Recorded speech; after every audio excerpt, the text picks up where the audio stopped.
Hello students, myself Vibha Yadav from Government Girls Senior Secondary School, Bhiwani. बेटा जैसे हम पहले ही चैप्टर शुरू कर चुके हैं और हम दो पार्ट इसके दो प्रोसेसेस हम कर चुके हैं और तीसरा प्रोसेस है वहन।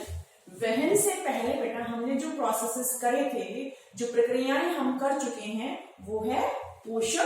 पोषण हम पढ़ चुके हैं और पोषण के बाद हम श्वसन पढ़ चुके हैं। पहला हम क्या पढ़ चुके हैं? पोषण। पोषण को हम पढ़ चुके हैं और ये सारे जो प्रोसेसेस हैं ये एक दूसरे से जुड़े हुए हैं, इसीलिए मैं आपको ये रिकलेक्ट करा रही हूँ कि हम पोषण पढ़ चुके हैं। पोषण में हमने पढ़ा था कि जो भोजन हमने ग्रहण किया उसका पाचन हुआ और पाचन के बाद कोशिकाएं उसको अंदर ग्रहण करती है और उसका उपयोग करती है और उपयोग करने के लिए श्वसन होता है। मींस जो भोजन पाचित होकर के कोशिका के अंदर गया उसका श्वसन होता है, वो हमने डिस्कस किया था। मींस पोषण, पोषण के बाद हमने डिस्कस किया था श्वसन। अब श्वसन के बाद श्वसन में हमने ये देख लिया कि जो पाचित भोजन कोशिका के अंदर गया, कोशिका ने उसको अवशोषित किया। अवशोषित करने के पश्चात वो सरलतम या कुछ जटिल जैसे लैक्टिक अम्ल था, इथेनॉल था, उसमें परिवर्तित हुआ और ऊर्जा निकली। अब क्वेश्चन ये है कि भोजन आहार नाल में गया, पाचन हुआ और आहार नाल की कोशिकाओं तक पहुंच गया।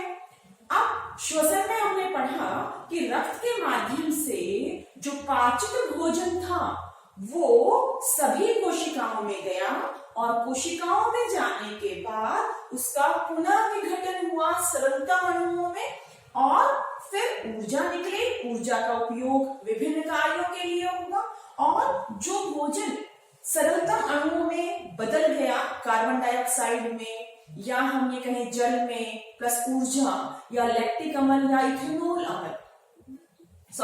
अल्कोहल, इनमें परिवर्तित हो जाने के पश्चात ऊर्जा निकली। अब क्वेश्चन ये है कि जो ये रक्त है, रक्त पूरे शरीर में संवहित होता है।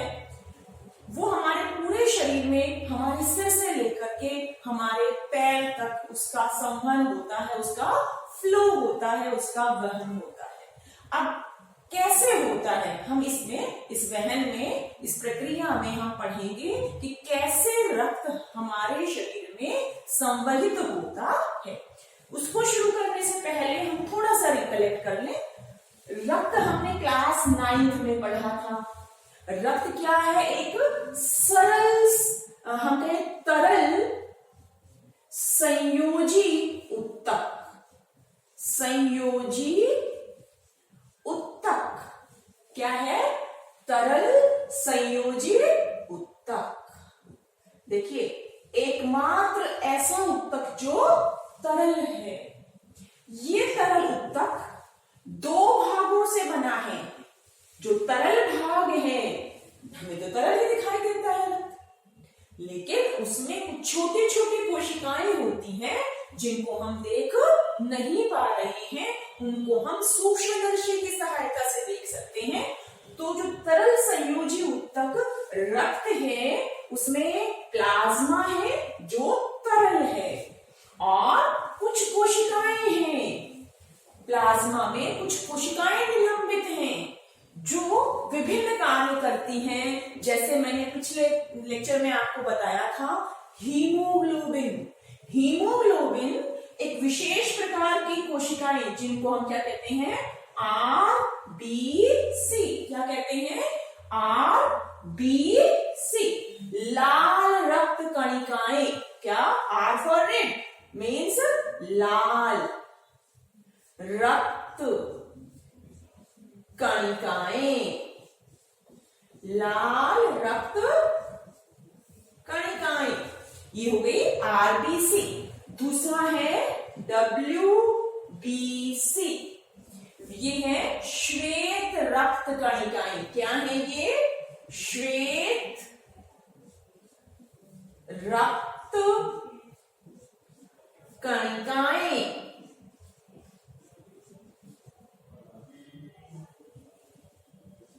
श्वेत रक्त कणिकाएं, और तीसरी है प्लेटलेट्स। इनका नाम आजकल आपने बहुत सुना होगा। कुछ समय पहले ही, ये लगा लो बरसात के मौसम में, डेंगू बहुत फैल गया था और आप एक कॉमन भाषा में सुनते थे प्लेट्स कम हो गई। ये गलत था, प्लेट्स नहीं, क्या होती है? प्लेटलेट्स। क्या बोलेंगे हम साइंस के स्टूडेंट हैं तो हम प्लेट्स नहीं बोलेंगे, हम क्या बोलेंगे? प्लेटलेट्स। ये प्लेटलेट्स जो है ये एक विशेष प्रकार की कोशिकाएं हैं जिनका कार्य क्या है? जिनका कार्य है, अभी हम पढ़ेंगे कि हमारे शरीर में विभिन्न प्रकार की नलिकाएं होती हैं। रक्त को वहन के लिए विभिन्न प्रकार की नलिकाएं होती हैं। इन नलिकाओं में अगर कोई टूट फूट से रक्त शरीर से नलिकाओं से बाहर आ जाता है, या कभी हमें जब चोट लग जाती है तो हमारा रक्त बाहर आने लगता है और कुछ समय पश्चात क्या होता है? हमारा रक्त जम जाता है, उसका बहना रुक जाता है। तो वो कार्य कौन करता है? प्लेटलेट्स करती हैं। तो आरबीसी में क्या है? एचबी, हीमोग्लोबिन, जो हम पढ़ चुके हैं ऑक्सीजन का संवहन करता है। और जो डब्ल्यूबीसी हैं, ये हमारे शरीर में सैनिकों की भांति कार्य करते हैं। जैसे हमारे देश की रक्षा के लिए सैनिक बाउंड्री वॉल पर खड़े हैं, ऐसे ही अगर हमारे शरीर में कोई पैथोजन का मतलब है कोई बीमारी करने वाला कोई भी जीव, जैसे वो बैक्टीरिया भी हो सकता है, जैसे आप आजकल कोरोना का नाम सुन रहे हो, ये वायरस है, तो इन सब से लड़ने के लिए हमारे शरीर में एक सेना की भांति WBCs हैं, श्वेत रक्त कणिकाएं हैं, जो बाहर से आने वाले को खदेड़ती हैं, खत्म करती हैं। तो WBC का एक बहुत ही इंपॉर्टेंट रोल है। उसके बाद प्लेटलेट्स मैंने बता दिया। अब क्वेश्चन ये है कि रक्त के बारे में हमने थोड़ा सा रिकलेक्ट कर लिया है। अब इस रक्त का पूरे शरीर में किस प्रकार से ये संवहित होता है, उसके लिए क्या है? घर में पानी आता है तो क्या पानी अपने आप हमारे ऊपर जो टैंक रखा है घर में छत पे, क्या उस पर चढ़ जाता है? नहीं। तो हम क्या करते हैं? हम एक मोटर लगाते हैं जो उसको पंप करती है। तो ऐसे ही हमारे में भी, हमारे शरीर में भी एक पंप है। क्या है? एक पंप है, और वो क्या है? हृदय। हमारा जो दिल है, हृदय है, जो हमारे मुट्ठी के आकार जितना होता है, जितनी हमारी मुट्ठी उतना हमारा हृदय का आकार। तो हृदय जो है ये एक पंप की भांति कार्य करता है, और पंप का कार्य क्या हुआ? धकेलना। तो हृदय क्या करेगा? हृदय रक्त को धकेलता है। अब इसको समझने से पहले हम एक चीज और समझें। जैसे हम अपने आप को देखते हैं, हमारा जो तापमान है, अब ठंड है तो हमने कोट पहन लिया, ऊपर से टोपा पहन लिया, सॉक्स पहन ली, और गर्मियां हैं तो हम एक सिंगल कपड़े में रहते हैं। मीन्स हम सब, सपोज करो हमने सिर्फ सूट पहन लिया, या हमने सिर्फ साड़ी पहन लिया, किसी ने पैंट शर्ट को पहन लिया। तो और हमारा इन दोनों ही केसेस में क्या है? तापमान स्थिर रहता है। 37 डिग्री सेल्सियस हमारा तापमान रहता है। मतलब बाहर के वातावरण से हमारे तापमान पर कोई फर्क नहीं पड़ता। मीन्स हम क्या हैं? हम ऐसे जीव हैं जो अपने तापमान को स्थिर रखते हैं। अब उस स्थिर रखने के पीछे क्या है? उसके लिए ऊर्जा चाहिए। ऊर्जा हम पढ़ चुके हैं, कहां से मिलती है? ऊर्जा हमें श्वसन से मिलती है। तो देखिए, तापमान को स्थिर रखने के लिए, तापमान क्या हो? स्थिर हो। तापमान स्थिर हो तो स्थिर रखने के लिए क्या चाहिए? ऊर्जा। ये ऊर्जा कहां से मिलेगी? ऊर्जा हमें भोजन से मिलेगी। भोजन का क्या होगा? पाचन होगा, फिर श्वसन होगा, और ऊर्जा हमें मिलेगी। वहां हमने पढ़ा था वायवीय वायवीय श्वसन। वायवीय श्वसन में हमने क्या पढ़ा था? वायवीय श्वसन में हमने पढ़ा था जैसे ये ग्लूकोज है और वायु की उपस्थिति, और हमें पढ़ा था कार्बन डाइऑक्साइड प्लस जल प्लस ऊर्जा, ये हमने पढ़ा था। ये जो ऊर्जा है ये हमारे तापमान को स्थिर रखने के लिए हमें जरूरी है। ये ऊर्जा हमें कहां से मिली? ये ऊर्जा हमें मिली भोजन के पाचन के बाद श्वसन से। अब भोजन के बाद पाचन के बाद श्वसन से हमें मिली, और ये हमारी कोशिकाओं तक कैसे पहुंची ये वायु, ये हम पढ़ चुके हैं सभी। ये हमारी कोशिकाओं में कैसे पहुंची? रक्त के माध्यम से पहुंची। अब रक्त संवहित करता है ऑक्सीजन को भी और कार्बन डाइऑक्साइड को भी। तो रक्त जो है वो ऑक्सीजन और कार्बन डाइऑक्साइड का संवहन कर रहा है। अब रक्त हमारे शरीर में ऑक्सीजन का भी संवहन कर रहा है, कार्बन डाइऑक्साइड का भी संवहन कर रहा है, और हमें क्या ज्यादा चाहिए? ऊर्जा। ऊर्जा ज्यादा कब मिलेगी? जब ऑक्सीजन की मात्रा ज्यादा हो। तो ऑक्सीजन की मात्रा ज्यादा कब होगी? जब रक्त जिसमें ऑक्सीजन है और रक्त जिसमें कार्बन डाइऑक्साइड की मात्रा ज्यादा है, वो दोनों अलग अलग हो। ये देखो बेटा, मैंने जो बनाया है इसमें मैंने आधे भाग को लाल रंग का दिखाया है, आधे भाग को नीले रंग का दिखाया है। ये इसलिए दिखाया है कि जो नीला भाग है उसमें जो रक्त है उसमें ऑक्सीजन कम है, कार्बन डाइऑक्साइड ज्यादा है, और जो लाल भाग दिखाया है इसमें ऑक्सीजन की मात्रा ज्यादा है और कार्बन डाइऑक्साइड की मात्रा कम है। मतलब ये दोनों प्रकार के रक्त अलग अलग रहते हैं। यही कारण है कि हमारा जो हृदय है उसमें कोष्ठ है। कोष्ठ क्या हो गए? भाग। अब कोष्ठों में क्या होगा? अलग अलग प्रकार का रक्त तो वही है, लेकिन इस भाग में कार्बन डाइऑक्साइड की मात्रा ज्यादा है और इस भाग में ऑक्सीजन की मात्रा ज्यादा है। तो ये रक्त मिलेगा नहीं। तो अगर हम प्रति ml देखें तो ऑक्सीजन की मात्रा यहाँ ज्यादा होगी, यहाँ कार्बन डाइऑक्साइड की मात्रा ज्यादा होगी, और अगर हमने इनको मिला दिया तो प्रति ml ऑक्सीजन की मात्रा कम हो जाती, तो हमें ऊर्जा कम मिलती तो हम अपने तापमान को स्थिर नहीं रख पाते। इस चीज को समझना, ये समझने वाली चीज है। मेरे ख्याल क्लियर हो गई होगी, नहीं तो आप इसको रिप्ले कर करके दोबारा सुन लें। अब हमने ये देख लिया कि जो मानव का हृदय है वो 4 भागों में विभाजित है। ये ऊपर वाला भाग 2 हो गए जिनको हम कहेंगे आलिंद, दायां आलिंद, बायां आलिंद। जो नीचे वाले भाग हैं इनको हम कहेंगे नीले, दायां नीले और बायां नीले। अब दायां नीले और बायां नीले, दायां आलिंद और बायां आलिंद, इसको समझिए। देखिए, अगर आपको ये हो कि आपको दाएं बाएं में कोई कंफ्यूजन हो तो आप एक वर्ड बहुत कॉमन है DR, डी से आप क्या याद रखो? दाया। R से आप याद रखो राइट। बहुत आसान है। दाया मीन्स राइट और सीधे हाथ से, राइट मीन्स जिस हाथ से हम लिखते हैं। अब अगर हम यहां देखें, आप देखो मैं ऐसे खड़ी हूं तो मेरा हाथ दाया कौन सा, राइट कौन सा है? ये।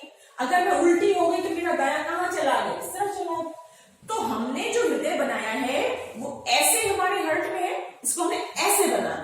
समझ रहे मेरी बात? देखो मेरे ऐसे है, मेरा पेन इधर है, अब मैं कहती हूँ इसको ऐसे बना दिया। तो कहने का मतलब ये है कि जो ये बायां भाग है वो हमारे राइट हैंड की तरफ, क्योंकि हमने उल्टा बनाया है, और जो सीधा भाग है वो हमारे उल्टी तरफ। तो कहने का मतलब ये है कि ये ध्यान रखेंगे कि हमारे राइट हैंड की तरफ कौन सा है? बायां भाग, और जो लेफ्ट हैंड की तरफ है वो क्या है? दायां भाग। कोई कंफ्यूजन नहीं होना चाहिए स्टूडेंट्स, अक्सर इसमें गलती करते हैं। तो आपको मैंने सीधी से एक बात बता दी कि आपका दाया क्या याद रखेंगे आप, डी आर।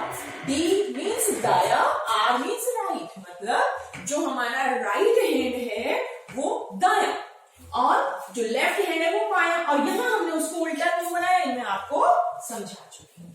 ठीक है, तो अब हम ये पढ़ेंगे कि हमारा जो हृदय है वो कैसे कार्य करता है। फिर हम एक बार रिकलेक्ट करते हैं क्लास 9th में, वहां हमने पेशियों तक पढ़ा था। 3 प्रकार की पेशियां पढ़ी थी। एक पेशियां ऐसी थी जिनको हम हृदय पेशियां कहते थे, ऐसी पेशियां जो आरेखित में होती हैं और हमेशा हम सो रहे हैं, हम पढ़ रहे हैं, हम बैठे हैं, हमारा हृदय हमेशा कार्य करता रहता है। तो विशेष प्रकार की पेशियां जो हृदय पेशियां कहलाती हैं, वे पेशियां इस अंग को बनाती हैं। अब देखिए हम इसको समझते हैं कि हृदय कैसे पंप करता है। अब एक बहुत आसान सी चीज मैंने आपको समझाई थी कि अगर यहां जो ये आपको खाली जगह दिखाई दे, जो स्पेस दिखाई दे रहा है, अगर ये फैला हुआ है तो इसमें दाब कम होगा, अगर ये सिकुड़ा हुआ है तो इसमें दाब अधिक होगा। बिल्कुल सीधी सी बात है। अब देखिए यहां हम देख रहे हैं कि जो दाया आलिंद है, ये क्या है, दाया आलिंद। दाएं आलिंद में शरीर के ऊपरी भाग से, ये ऊपर वाला भाग हो गया, तो शरीर के ऊपरी भाग से जो अनाक्सीकृत रक्त है, अनाक्सीकृत रक्त का मतलब हुआ जिसमें कार्बन डाइऑक्साइड की मात्रा ज्यादा है। अब देखो श्वसन आप पढ़ चुके हो, हमने वहां डिस्कस किया था कि ऑक्सीजन यूज हो रही है, ऑक्सीजन का उपयोग हो रहा है और ऑक्सीजन का उपयोग हो रहा है और कार्बन डाइऑक्साइड निकल रही है। तो कोशिकाओं से, हमारे शरीर से जो रक्त हृदय की तरफ आएगा वो कैसा होगा, अनाक्सीकृत होगा, उसमें कार्बन डाइऑक्साइड की मात्रा ज्यादा होगी। मेरे ख्याल समझ में आ गया होगा क्यों ज्यादा होगा, क्योंकि ऑक्सीजन का उपयोग हो गया। अब ये अनाक्सीकृत रक्त ऊपरी भाग से शरीर के और निचले भाग से कहां आ जाएगा, दाएं आलिंद में आ जाएगा। अब दाया आलिंद शिथिल है, फैला हुआ है, फैला हुआ है तो दाब कम होगा। दाब कम होने की वजह से क्या होगा, रक्त महाशिराओं से ऊपरी भाग से और निचले भाग से आलिंद में आ जाएगा। अब ये जो शिथिल था, फैला हुआ था, ये संकुचित होगा। संकुचित मतलब इकट्ठा होना, सिकुड़ना। अब ये फैला हुआ था तो दाब कम था, अब ये सिकुड़ गया, सिकुड़ गया तो क्या हो गया, इसमें दाब बढ़ गया। अब दाब बढ़ गया तो ये यहाँ जो अनाक्सीकृत रक्त है वो कहां आ गया, अनाक्सीकृत रक्त यहां पहले आया आलिंद में, आलिंद में आया और आलिंद से सिकुड़ने के पश्चात, संकुचन के पश्चात वो कहां आ गया, निलय में आ गया।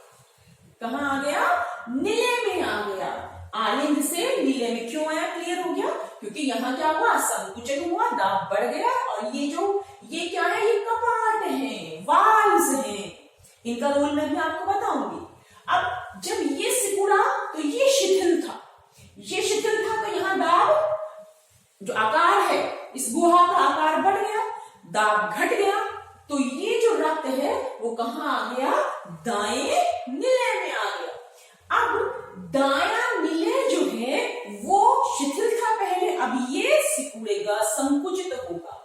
तो यहां आप देख रहे हो दाएं निलय से एक नलिका, फुफ्फुसीय धमनी, क्या, फुफ्फुसीय धमनी, ये अनाक्सीकृत रक्त को फुफ्फुस आप पढ़ चुके हो, क्या होते हैं, फेफड़े, क्या होते हैं, फुफ्फुस, फेफड़े।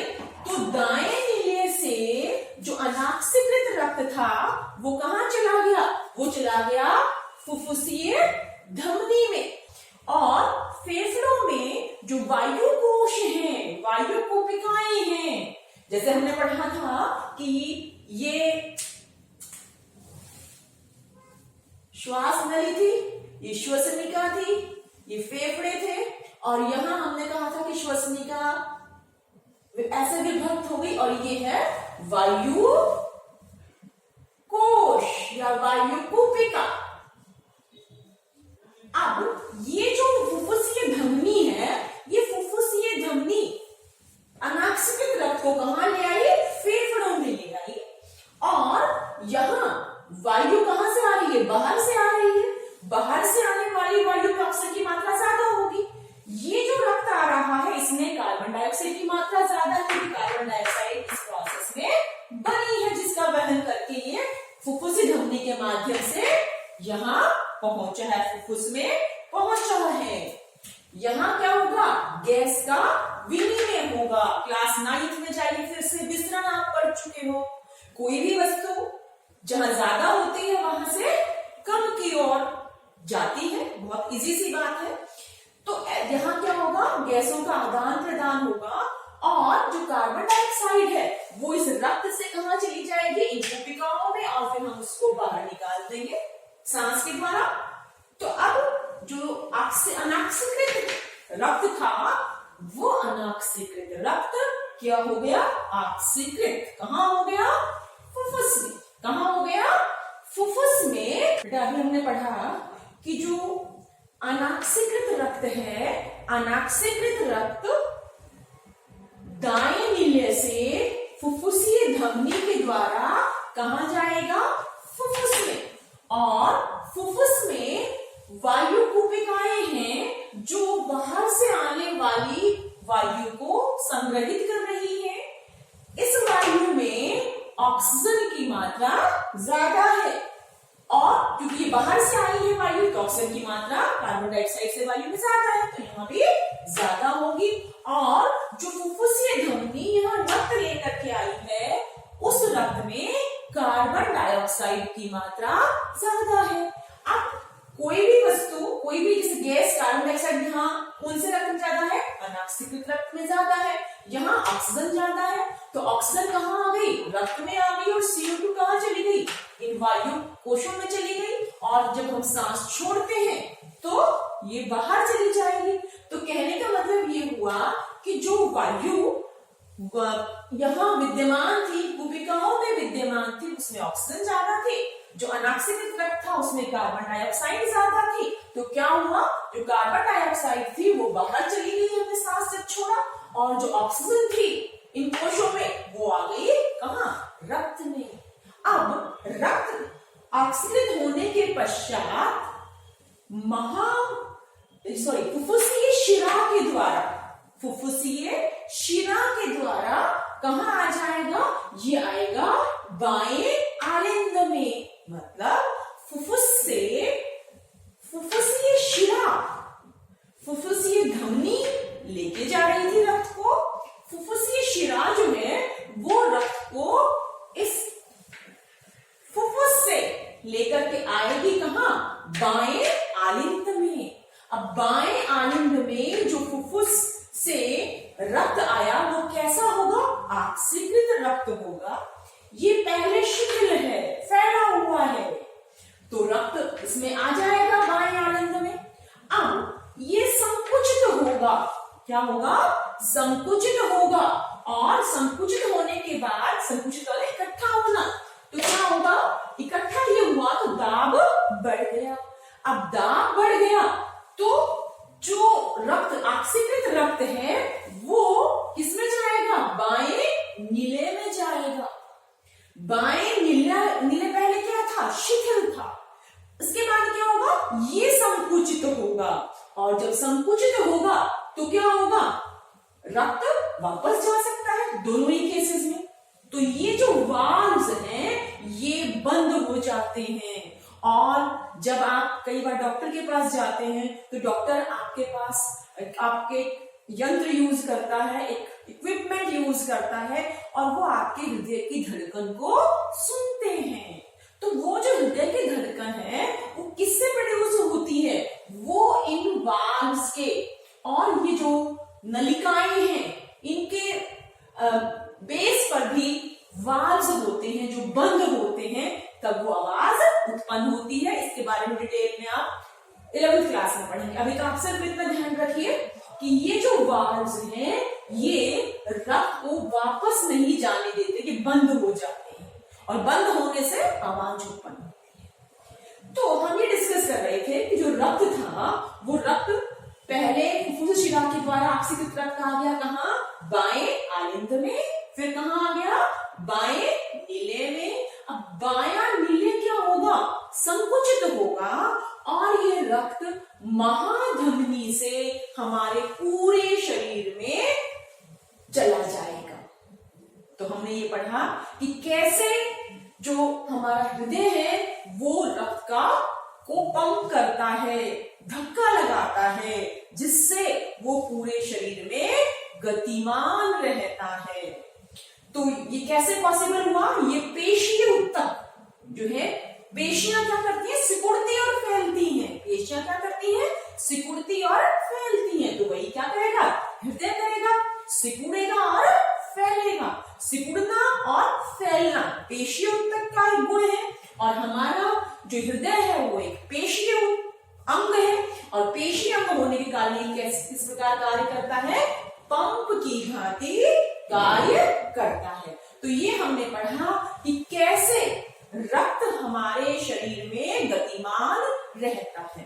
अब एक बहुत इंपॉर्टेंट चीज देखो, हम ये कह रहे हैं कि रक्त पहले जो है वो दाएं भाग में आया अनाक्सीकृत रक्त, फिर ये फुफ्फुसीय धमनी के द्वारा कहाँ गया, फुफ्फुस में गया। फुफ्फुस में जाने के बाद ऑक्सीकृत होने के बाद वो फुफ्फुसीय शिरा कहाँ, किसके द्वारा, फुफ्फुसीय शिरा के द्वारा बाएं भाग में आया और बाएं नीले से जो रक्त है वो महाधमनी के द्वारा पूरे शरीर में फैल गया, पूरे शरीर में गतिमान हो गया। तो ये जो प्रोसेस है, अब आप देखो, एक बार पूरे शरीर में जाने के लिए क्या, एक बार पूरे शरीर में जाने के लिए रक्त 2 बार हृदय से गुजरा। एक बार ऐसे आया, फिर कहां गया, फुफ्फुस को गया, फिर दोबारा यहां आया और इस भाग से होता हुआ, बाएं भाग से होता हुआ फिर पूरे शरीर में गया। मतलब एक बार पूरे शरीर में जाने के लिए हमारा रक्त 2 बार दाएं भाग से और बाएं भाग से 2 बार संचारित होता है। इसको हम कहते हैं दोहरा परिसंचरण। क्या कहते हैं, दोहरा परिसंचरण। क्या कहेंगे, दोहरा परिसंचरण। दोहरा, दोहरा मतलब 2, दोहरा परिसंचरण,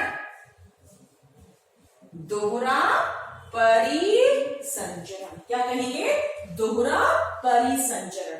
दोहरे परिसंचरण का एक फायदा वो भी था जो हमने शुरू में बताया था आपको कि हमें ऊर्जा अधिक मिलती है। यहाँ अनाक्सीकृत और ऑक्सीकृत रक्त क्या है, अलग अलग हैं। तो प्रति ml ऑक्सीजन की मात्रा ऑक्सीकृत रक्त में ज्यादा हो गई तो हमें क्या मिली, ज्यादा ऊर्जा मिली, और ज्यादा ऊर्जा मिली तो हमें तापमान स्थिर रहा। अब कुछ जीव ऐसे हैं जिनमें तापमान स्थिर नहीं रहता, तो इसका स्थिर ना रहने का कारण क्या है, उनमें ऊर्जा की मात्रा कम है। अब ऊर्जा की मात्रा कम होने के कारण वो अपना तापमान स्थिर नहीं रख पाते। तो दोहरा परिसंचरण हम मानव में है। अगर हम मछली को देखें तो मछली में दोहरा परिसंचरण नहीं है। मछली के हृदय में 2 ही भाग होते हैं, जो अनाक्सीकृत रक्त इसमें से गमन करता है और अनाक्सीकृत रक्त क्लोम, ये हम पढ़ चुके हैं, क्लोम जो मछली की आंख के पीछे एक संरचना होती है जो उठती है और बैठती है, मतलब वो हिलती हुई हमें दिखाई देती है। उसके एक नीचे जब वो खुलती है, अगर हम उसको ध्यान से देखें तो उनमें क्लोम होते हैं, गिल्स होती हैं। वो उसमें रुधिर की सप्लाई बहुत ज्यादा होती है। वहां अनाक्सीकृत रक्त होता है और जो जल है उसमें ऑक्सीजन घुली हुई होती है। तो जो आदान प्रदान यहां हुआ वो आदान प्रदान कहां होगा, उसमें मछली के क्लोम और जल के बीच में। और चूंकि उसका हृदय जो है उसमें 2 ही भाग है, या हम कहें कि हृदय जो है इस तरह से 4 भागों में विभक्त नहीं है, इसलिए मछली में ऐसा नहीं है कि दोहरा परिसंचरण होगा। एक बार पूरे शरीर में रक्त जाने के लिए रक्त जो है वो हृदय से एक ही बार गुजरता है। ये हमने पढ़ा कि कैसे हृदय कार्य करता है, हृदय कैसे रक्त को पंप करता है। अब एक बहुत छोटी सी चीज और है, वो हम साथ साथ और कर लेते हैं। यहां हम देख रहे हैं ये जो नलिकाएं हैं, कुछ नीले रंग की बनाई है, कुछ मैंने लाल रंग से बनाई है। ये नलिकाएं 2 प्रकार की हैं। एक जो ऑक्सीकृत रक्त को लेके जाती है, उनको हम क्या कहते हैं, धमनी। क्या कहते हैं? जो ऑक्सीकृत रक्त को लेके जाती है, धमनी। और जो ये नीले रंग की दिखाई है, ये क्या होती है, शिरा। तो धमनी एवं शिरा में अंतर बहुत इंपॉर्टेंट है। यहां से आपको बिल्कुल क्लियर हो रहा है। धमनी कैसे रंग की दिखाई देती है, लाल रंग की, पहला अंतर हो जाएगा। दूसरी, शिराएं कैसे दिखाई देती है, नीले रंग की। अब जो शिराएं हैं वो अनॉक्सीकृत रक्त को हृदय में लेकर आती हैं। जो धमनी है वो ऑक्सीकृत रक्त को पूरे शरीर में लेकर जाती है। अब देखो, जो धमनी है उसको फोर्स बियर करना पड़ रहा है, फोर्स को सहन करना पड़ रहा है। तो इसकी जो भित्ति है, इसकी जो भित्ति है वो मोटी होती है। कैसी होती है?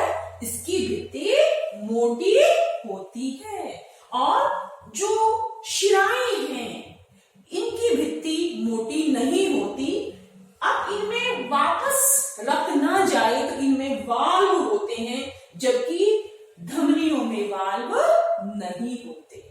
तो ये 2 प्रकार की नलिकाएं हो गई, महाधमनी, धमनी और शिरा। अब एक चीज और बहुत इंपॉर्टेंट है, हमने यहां डिस्कस किया था कि यहां गैसों का आदान प्रदान होगा। जो फुफ्फुसीय धमनी रक्त को लेकर के आ रही है वो विभाजित हो जाती है। जैसे आप ये देखो, हमारी जो टैंक है पानी का, उसमें से एक पाइप निकलती है और वो पाइप फिर डिवाइड हो जाती है। रसोई में भी जाता है, बाथरूम में भी जाता है, वॉश बेसिन पे भी जाता है। तो ये डिवीजन हो गया, मतलब एक बड़ा पाइप छोटे पाइप्स में बदल गया।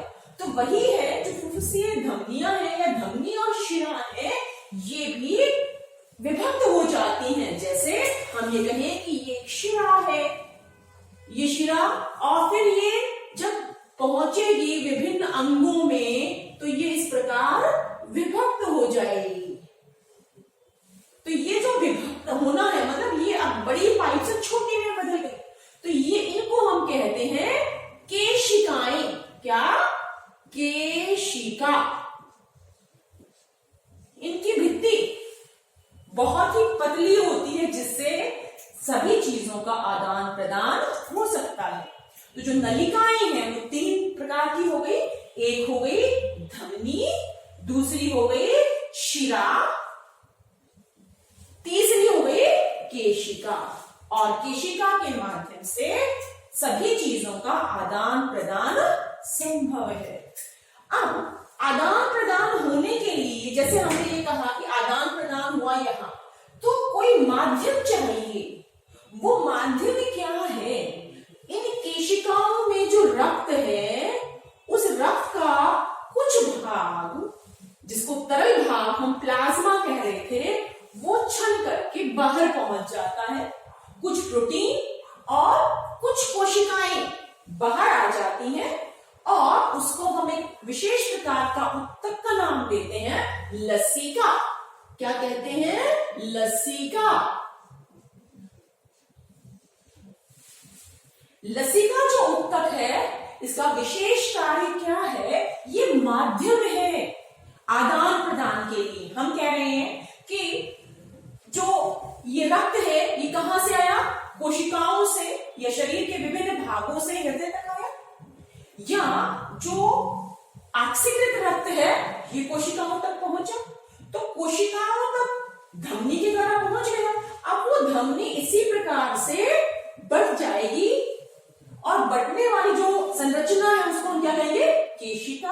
अब सपोज करो ये केशिका है और ये एक कोशिका है। ये क्या है, केशिका, और ये क्या है, कोशिका। ये क्या है, कोशिका। तो अब ये जो भाग बच गया, इस भाग में कोई माध्यम चाहिए, वो माध्यम है लसिका। लसिका की जो संरचना है वो रक्त के प्लाज्मा जैसी होती है, लेकिन रंगहीन होता है। इसमें आरबीसी नहीं होते, डब्ल्यूबीसी होते हैं, कुछ प्रोटीन होता है। तो लसिका का कार्य क्या हो गया, लसिका का कार्य हो गया जो विनिमय है, उस विनिमय के लिए, आदान प्रदान के लिए लसिका एक माध्यम प्रदान करता है। तो बेटा ये हमने डिस्कस किया कि मानव में संवहन कैसे होता है। अगली बार हम पढ़ेंगे कि पादपों में वहन कैसे होता है। मेरे ख्याल आपको समझ में आया होगा। अगर बेटा कोशिश करेंगे तो हर चीज जरूर समझ में आएगी। बार बार आप कोशिश करिए, और कोशिश करने वालों की कभी हार नहीं होती, इसलिए कोशिश करते रहिए। और मैं कोशिश करूंगी कि मैं आपको अच्छे से अच्छा समझाती हूँ। ओके बेटा, थैंक्स अ लॉट।